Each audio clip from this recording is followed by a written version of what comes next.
السلام عليكم ورحمة الله. الحمد لله وكفى وسلام على عباده الذين اصطفى. أما بعد فأعوذ بالله من الشيطان الرجيم.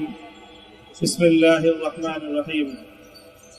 لا تثريب عليكم اليوم يغفر الله لكم وهو أرحم الراحمين. صدق الله العظيم.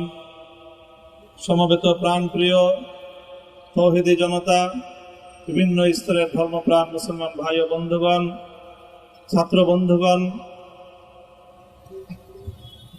এবং প্রিয় এলাকাবাসী, আল্লাহ পাক রব্বুল আলামিনের শুকরিয়া আদায় করি। আল্লাহর দ্বীনের কথা বলার অপরাধে, আল্লাহর দ্বীনের বিজয়ের ঝান্ডা এবং কেতন উড্ডীন করার প্রত্যয় ব্যক্ত করার অপরাধে, আল্লাহর জমিনে আল্লাহর দ্বীন প্রতিষ্ঠার আন্দোলনের অপরাধে আমরা অনেক ভাই কারারুদ্ধ হয়েছিলাম।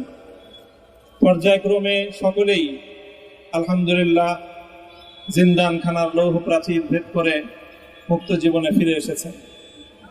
সর্বশেষ আজ আমার মুক্তির মধ্য দিয়ে 2021 সালে হেফাজতে ইসলাম বাংলাদেশ এবং এদেশের আলেম সমাজের উপর ইতিহাসের অন্যতম এক গভীর ষড়যন্ত্র এবং চক্রান্ত নির্যাতনের যে স্টিম রোলার পরিচালনা করা হয়েছিল, তার আজকে একটি প্রাথমিক অধ্যায়ের পরিসমাপ্তি ঘটল। আমরা অন্যায়ভাবে আমাদেরকে কারারুদ্ধ করা হয়েছে, বুলেটের আঘাতে আমাদের ভাইদেরকে হত্যা করা হয়েছে। আমরা যখন আমাদের সন্তানদের লাশ এবং তাদের সেই মরদেহকে সামনে রেখে আমরা যখন আমাদের ন্যূনতম প্রতিবাদটুকু উচ্চারণ করতে গিয়েছি, তখন আমাদেরকে কারারুদ্ধ করা হয়েছে, আমাদেরকে নানাভাবে নিষ্পেষণ করা হয়েছে, আমাদেরকে জনগণ থেকে বিচ্ছিন্ন করার সব ধরনের অপচেষ্টা চালানো হয়েছে। আমি আজ এই মুহূর্তে আমার এই মুক্তি উপলক্ষে আমি বলতে চাই, আমাদের উপর জুলুম করা হয়েছে, এটাকে আমরা সহ্য করে নিলাম। আমাদের ভাইদেরকে হত্যা করা হয়েছে, সেটাও সহ্য করে নিলাম। আমরা আমার সন্তানের লাশ কাঁধে তুলে নিয়েছি, সেটাকেও আমি হাসি মুখে বরণ করে নিলাম। আমাদেরকে অপমান এবং লাঞ্ছনার সব ধরনের ষড়যন্ত্রের সম্মুখীন হতে হয়েছে, সেটাও আমরা হাসি মুখে বরণ করে নিয়েছি। কিন্তু আল্লাহর জমিনে আল্লাহ এবং তার রাসূলের কোনো অসম্মান এক মুহূর্তের জন্য আমরা বরদাস্ত করে নেব না। আমরা আমাদের সর্বোচ্চ ত্যাগ এবং কোরবানি স্বীকার করতে প্রস্তুত রয়েছি, জীবন দিতে প্রস্তুত রয়েছি। আল্লাহর জমিনে আল্লাহর দ্বীনের ঝান্ডা সমুন্নত করেই আমাদের যাত্রা থামবে ইনশাআল্লাহ। হয়তো শাহাদাত, নয়তো খেলাফত ইনশাআল্লাহ। আল্লাহর জমিনে খেলাফত প্রতিষ্ঠার যে আওয়াজ আজ পৃথিবীর দিকে দিকে উচ্চারিত হচ্ছে, সে আওয়াজ বাংলার জমিনে খেলাফতের এই আন্দোলনকে চূড়ান্ত গন্তব্যে পৌঁছাবে ইনশাআল্লাহ। বাংলাদেশের আলেম সমাজ, হেফাজতে ইসলাম বাংলাদেশ সহ বাংলাদেশ খেলাফত মজলিস সহ সকল ভ্রাতৃপ্রতিম সংগঠন, সকল ধর্মপ্রাণ, ইসলামপন্থী বিভিন্ন ছোটখাটো মতভেদ, মতবিরোধ, মত পার্থক্যের ঊর্ধ্বে উঠে যারা এলায়ে কালিমাতুল্লাহর এই এক বাণীতে বিশ্বাসী, আল্লাহর জমিনে আল্লাহর দ্বীন কায়েম করতে চাই, আমাদের তাআলাউ ইলা কালিমাতিন সাওয়াইন বাইনানা ওয়া বাইনাকুম, এই এক মন্ত্র উজ্জীবিত হয়ে আল্লাহর দ্বীনের ঝান্ডা সমুন্নত করবার এই আন্দোলন এবং সংগ্রামে আমি নিজেকে উৎসর্গ করার ঘোষণা করছি।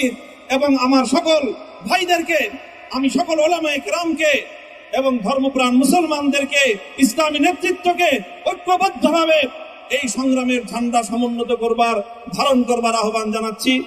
এবং আপনাদের সকলকে আবার শুকরিয়া জ্ঞাপন করছি যে আজকে আপনারা এভাবে আমাকে উৎসাহিত করেছেন, উজ্জীবিত করেছেন। আল্লাহ পাক আপনাদের সকলকে উত্তম বিনিময় দান করুন। প্রিয় ভাইরা,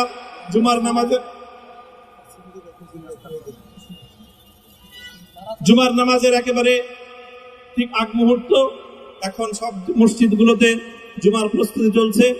আমরা এখন এখানে খুব সংক্ষিপ্ত দোয়ার মাধ্যমে আমাদের আজকের এই প্রোগ্রামের সমাপ্তি ঘোষণা করব। এরপরে ইনশাআল্লাহ প্রত্যেকে সুশৃঙ্খলভাবে যার যার জায়গা মতো বা আশেপাশের মসজিদগুলোতে গিয়ে আপনারা জুমার নামাজ আদায় করবেন। আমি আবারও বলছি, আমি আমার আলোচনার শুরুতে কোরআনে পাকের সেই আয়াতটুকু তেলাওয়াত করেছিলাম, হযরত ইউসুফ আলাইহিস সালাতু ওয়াস সালাম কারামুক্তি এবং প্রকৃত যারা অন্যায়কারী ছিল সেই অন্যায়কারীদের স্বরূপ ওনার সামনে উন্মোচিত হয়ে যাওয়ার পর, জাতির সামনে তাদের স্বরূপ উন্মোচিত হয়ে যাওয়ার পর তিনি যে কথা বলেছিলেন, আমিও নবী ইউসুফ আলাইহিস সালাতু ওয়াস সালামের অনুসারী হিসাবে তার সুরে সুর মিলিয়ে কণ্ঠে কণ্ঠ মিলিয়ে এই কথাই বলতে চাই, লা তাসরিবা আলাইকুমুল ইয়াউম, ব্যক্তিগত আক্রোশের প্রতিশোধ আমরা কারো কাছ থেকে গ্রহণ করব না। সকলকে আহ্বান জানাই, মাদ্রাসা, স্কুল, কলেজ, ভার্সিটি কোন শিক্ষা ব্যবস্থার ছাত্রদের মধ্যে বিভেদ করার বিশ্বাসী নীতিতে মামুনুল হক বিশ্বাস করে না। আসো, স্কুলের ছাত্র আসো, আমার মাদ্রাসার ছাত্র পাশে দাঁড়াও, কলেজ থেকে আসো, ভার্সিটি থেকে আসো, তোমরা হাতে হাত মেলাও, ইনশাআল্লাহ দেশের স্বাধীনতা অক্ষুণ্ণ থাকবে।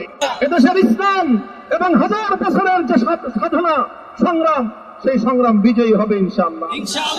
এই জনপদ ইসলাম এবং মুসলমানদের জন্য হাজার বছর ধরে এখানে কালেমার ঝান্ডা সমুন্নত করবার জন্য আমাদের পূর্বপুরুষরা যে সংগ্রাম করে গেছেন, সেই সংগ্রামকেই আমাদের কাঙ্ক্ষিত গন্তব্যে পৌঁছানোর জন্যই আমরণ এক সাধনায় আত্মনিয়োগ করতে হবে।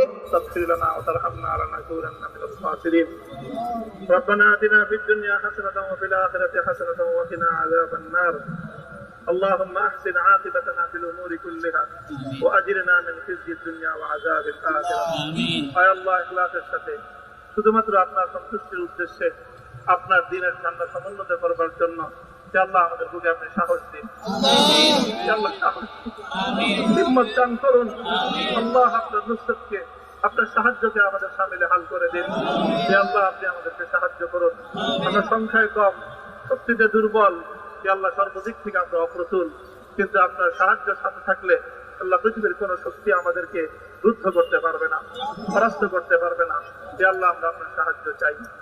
আল্লাহ জালিমের জিন্দানখানাগুলোতে সারা বিশ্ব জুড়ে অসংখ্য মুজাহিদিন, অসংখ্য মুসলিম সংগ্রামী তারা দিনের পর দিন, মাসের পর মাস, বছরের পর বছর মানবেতর মজলুমিয়াতের জীবন যাপন করছে। আল্লাহ সকল মজলুমদেরকে আপনি মুক্তির ব্যবস্থা করে দিন। আল্লাহ তাদের মুক্তির জন্য যথাসাধ্য ভূমিকা পালন করার তৌফিক আমাদেরকে, পুরা উম্মাহকে আল্লাহ আপনি দান করুন। সাল্লাল্লাহু তাআলা আলা খায়রি খালকিহি মুহাম্মদ ওয়া আলা আলিহি ওয়া আসহাবিহি আজমাইন। ইয়া আল্লাহ, হেফাজতে ইসলামের সংগ্রামে হাটহাজারীর আমার যে ছাত্র, যে সন্তানগুলো শাহাদাত বরণ করেছিল, ব্রাহ্মণবাড়িয়ায় আমাদের যে সকল ভাইয়েরা, সন্তানেরা শাহাদাত বরণ করেছিল, শাপলা চত্বরে আমার যে সকল ভাইদের রক্তে ঢাকার রাজপথ রঞ্জিত হয়েছিল, আল্লাহ এই শাহাদাত গুলোকে তুমি কবুল করো। আল্লাহ এই রক্তের বিনিময়ে এই জমিনকে তুমি তোমার দিনের ঝান্ডা সমুন্নত করবার জন্য তুমি কবুল করো। সাল্লাল্লাহু তাআলা আলা খায়রি খালকিহি মুহাম্মদ ওয়া আলা আলিহি ওয়া আসহাবিহি আজমাইন। সুবহান রাব্বিকা রাব্বিল ইজ্জাতি আম্মা ইয়াসিফুন ওয়া সালামুন আলাল মুরসালিন আলহামদুলিল্লাহি রাব্বিল আলামিন। দর্শক, যেমনটি দেখলাম যে আসলে তিনি এখানে কথা বলেন এবং তিনি যে বিষয়গুলো উল্লেখ করেছেন যে তার বিরুদ্ধে যে অভিযোগগুলো ছিল সেই অভিযোগগুলোকে তিনি অনেকটাই মিথ্যা বলেছেন এবং ইতিমধ্যেই তিনি মোনাজাতের মাধ্যমে আজকের যে সংবর্ধনা অনুষ্ঠান সেটি সমাপ্ত করলেন। দর্শক, এই ছিল মূলত এখন পর্যন্ত সর্বশেষ পরিস্থিতি। ধন্যবাদ। নিজ নিজ গন্তব্যে চলে যান। এখানে আর কেউ কোনো ধরনের ভিড় করবেন না, হুজুরের বাসার কাছে কেউ কোনো ভিড় করবেন না।